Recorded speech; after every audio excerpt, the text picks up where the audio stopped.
que a principal motivação, eu acho que era a curiosidade. Então eu lembro que eu gostava de desmontar relógio, ver como é que ele funcionava.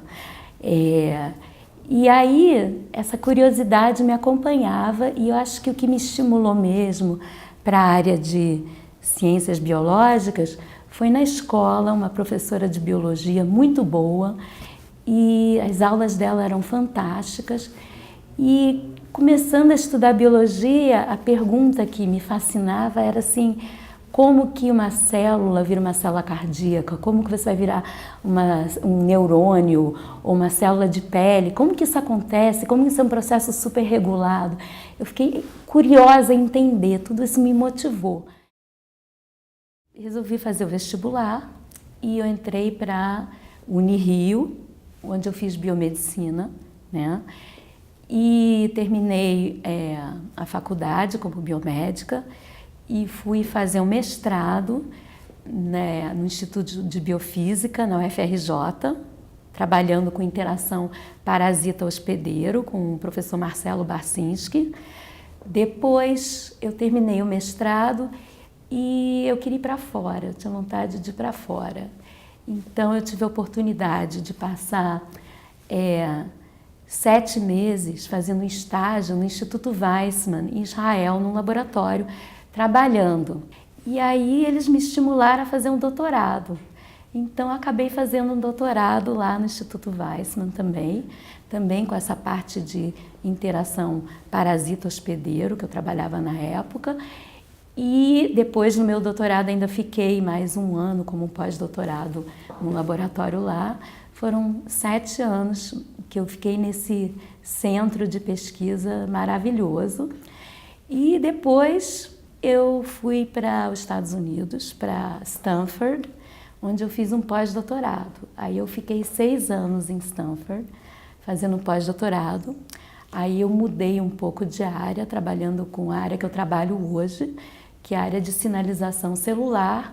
E aí eu tive vontade de voltar para o Brasil, de aplicar um pouco do meu conhecimento fora, aqui.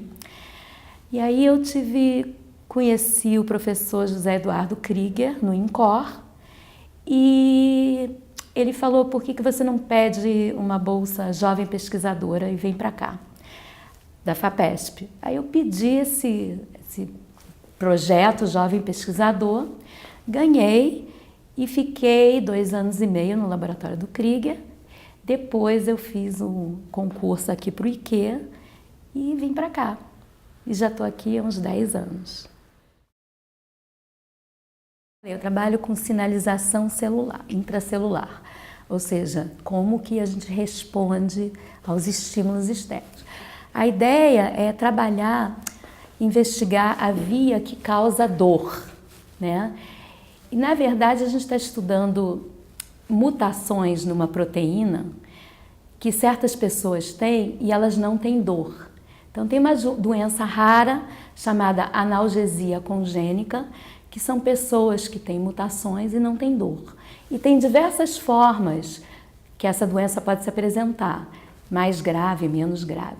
Então, a gente está estudando o que está errado na sinalização com essas mutações. Porque se você entender como que é não sentir dor, você pode desenvolver novos analgésicos, né?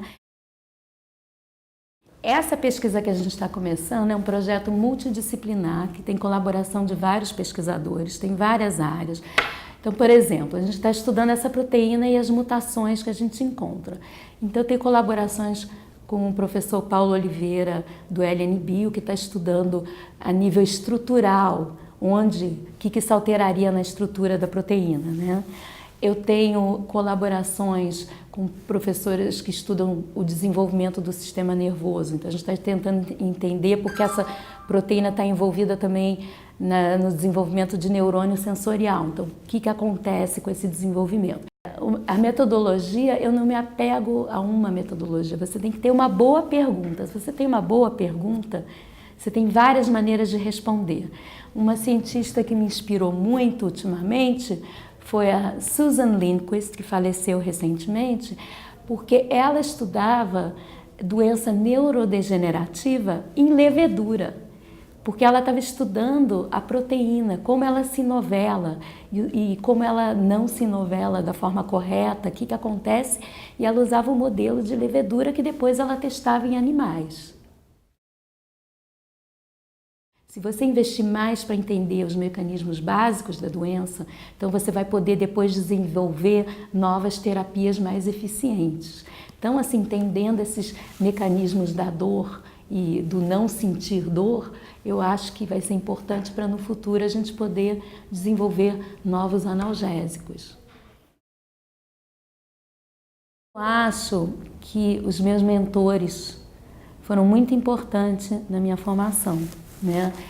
Eu acho que no meu doutorado a professora Ruth Arnon e o professor Israel Scherter foram muito chaves. Por exemplo, a professora Ruth Arnon, porque eu vi um medicamento sair do laboratório. Então, aquela coisa que você vê acontecer, que é possível. Então, eu falo, poxa, é possível, demorou 30 anos, começou de uma pesquisa básica, mas acontece. E o professor Israel Scherter, ele me estimulava a pensar. Ele era muito duro e me estimulava a fazer pensar, fazer perguntas o tempo todo. Então, acho que são meus mentores. Eu acho que ciência é importante para melhorar a qualidade de vida, tá?